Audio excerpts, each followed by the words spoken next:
the year of 2024, we saw that the South African visual arts scene continues to be a vibrant tapestry that reflects the country's diverse culture, its history, and contemporary social issues. And so this year, the visual arts industry saw several high-profile collaborations where fashion designers teamed up with visual artists to create multi-sensory experiences that challenge traditional norms and also celebrate African aesthetics. So these partnerships have allowed artists to explore new mediums and contexts, also reaching wider audiences, both locally and of course abroad. So we have a panel discussion this morning looking at this year's highlights and notable collaborations. And so joining us for that here in studio is Erica de Greef, Mankebe Seakgoe, as well as Banele Khoza. Good morning to the both of you, all three of you actually, and thank you for joining us at this hour. It has been an exciting year for South Africa in terms of the evolution, but perhaps also just asserting our agency, not locally, but abroad. So Erica, I want to start with you in terms of what has transpired on the visual arts scene, but also the conversations that have come through, both politically and socially. What are you observing for the year 2024? Well, from 2024, I think I'm speaking specifically from a fashion perspective, yes, but this kind of interplay between fashion and art. I think for 2024, there's been a greater reception of international attention to South African design. But I think what's really exciting is that we can bring it home and that we're reaching local audiences. So, for example, the Fashion Accounts exhibition, which really brought in a local audience into this really exciting platform that we've got. Yes, and we were able to also see our evolution. Banele, I want to then look at you because your works for 2024, given what Erica's just echoed, but also just the important themes that came through for you this year, how did you interpret that? I think what influenced the art market the most this year is kind of like responding to the economy. I think what is interesting about it is that you almost had to be creative with very little, where in the past you used to kind of like spend more, but now it's just like, okay, if you want to create this project, you have to really look at the economics, but actually not stop on color.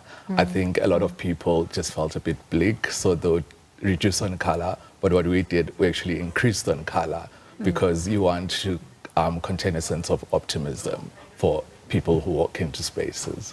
I see you smiling, Mankebe. So something resonated with what Banele said. Talk to us about your interpretation, particularly given the themes, the emotions, the moods that you tried to capture this year. I'd say a lot of play and just, I guess, figuring out different ways of making and communicating what it is that I would like to say, like a message, my message to the world. So just like Banele was saying, getting creative with the way that you present yourself and your message. Because, as you mentioned, it came with highs and lows. And so the challenges that had to be overcome perhaps also made the work richer and the experience also more appreciative, right? Because we understood the work and the behind the scenes that perhaps you're not privy to upon seeing things showcased. Erica, what would have been some of those biggest challenges you've had to overcome this year? I think this idea of value and personal value, social value is really important, and it's overcoming this idea that whatever is coming from outside is has better value. So I think there's overcoming those challenges, but I think it's also because, and the work that we really sort of also looking at is how do we overcome the impact of colonialism that still is so heavy in so many realms. So in museums, so the work in museums is really trying to overcome that. But it's also, I think, it's this hope, this new generation of incredible hope and incredible talent. So I think we are turning the corner in terms of being, at the margins of creative practice. I think we're the center. I think there are a lot of eyes on us. I think in terms of overcoming challenges, it is drawing an entirely new language, and I think that's incredibly hopeful. Would you agree? Because I mean, I'm hearing Erica speak about agency and asserting ourselves and perhaps being the center of it all. Does it add any pressure? Has that added any pressure? I think it definitely does. I think especially what's been interesting for us, I'm a gallerist and also an artist. Yes. And as being a gallerist in Joburg, we're now getting media. We just got covered by Condé Nast International. And it's like, it's more eyes. Yes. And it's like, how do you create better? But also, I think a year or two prior, it was the New York Times that covered us. And it's like, whoa, like you basically don't have to be that far away. You actually can be at home and create as honest as you can, and you can actually reach the world. So I think in that space, I'm really happy about. We are the magic the world's been looking for. So Mankebe, your highlights, what would you say would have been a highlight for you? Equally, the challenge that you had to overcome the most? I think for me, I quite enjoyed slowing down this year. Just being given that opportunity to slow down and really focus what it is that I'm wanting to make, and just push myself in the studio and seeing how that is being received outside. So just being given the luxury of time during this time.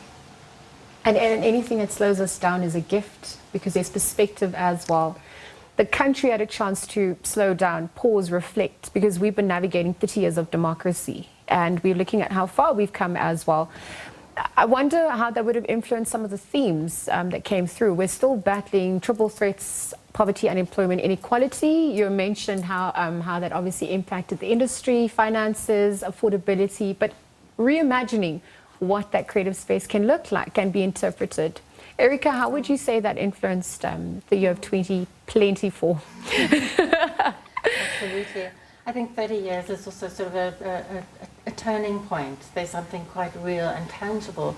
And I think for me, one of the main themes that I think is coming through is this idea of returning to kind of South African heritages, South African history, South African stories beyond the kind of apartheid narrative. I mean, I think it's important that we understand what happened there, but it's beyond that. Can we reach in? Can we widen? Can we grow in that? So we're moving on from singular narrative, a singular historical narrative, to a very far richer cultural narrative. Yeah. We obviously see art galleries across South Africa really have become platforms where the boundaries between different art forms blur, enabling compelling collaborations that enrich the cultural narrative.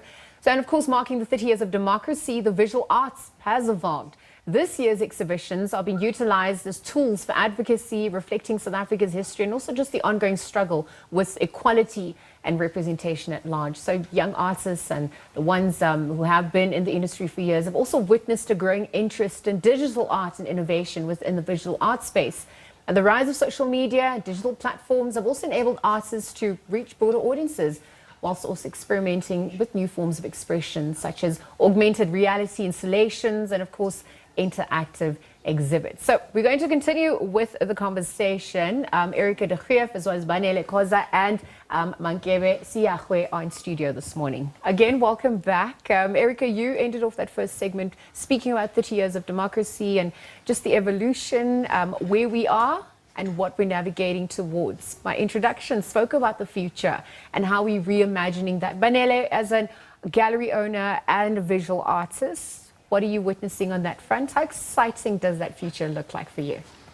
Or for us at large? Yes. I think, one, I'm 30 years old this year. Beautiful. So I feel like I'm literally kind of just like the epitome of what it is to be a born free. Yes. And also, I think it doesn't come with ease as well, because it's like everything feels new. And also, it's like you're figuring it out as you go. I think when I opened the space, I thought it would be like a 3-month, 6-month project. We're literally going on our 7th year. And this is coming in with just really figuring things out. And also using, what do you call this, tools as social media, where it's still very new for galleries, where sometimes we're leaning with the traditional practice and also looking at new age practice, like how does that look like? And I think with tools like social media, it allows you to reach a broader audience where you could be reaching maybe 100,000 people a day. And that even when I tell artists, I'm like, look at social media as a space where you don't have to always have representation, but you can create a space for yourself virtually. And a gallery doesn't like even have 1,000 people walking in a day, but I think social media, you can reach 100,000 people a day. So I think with that, I think it gives you new possibilities and also different income streams as well. Absolutely. Offline, during the ad break, we were speaking about your pregnant pause, just given, the space that you've had. And so when we're reimagining 30 years beyond, perhaps even the work that you curated or that you embarked on this year, the socio-political landscape, the themes that you also wanted to explore, what gives you hope? And what was the highlight for you then in the same breath? Honestly, Honestly speaking. for me, not very political, but I would say the sun, just waking up in the morning and seeing the sun shine, there's this, I love Finding Nemo, and there's this part where they say the tank is clean, like the sun is shining, the tank is clean, so it's just this representation of a new day and so many new possibilities, anything could happen, and I think I try and wake up with that every morning, just the idea that anything can happen and I can be and do anything in a day. No, and that's what we need at this point, right? Because the world has been turned upside down. We're seeing the shifts around the world. So that hope, that sunshine is necessary. So we're looking forward to what your work is going to reflect on that front.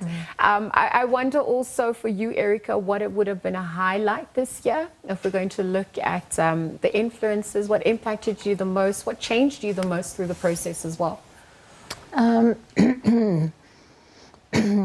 A highlight. There are many highlights, but I think for me the highlight really would have been the exhibition at Museum Africa.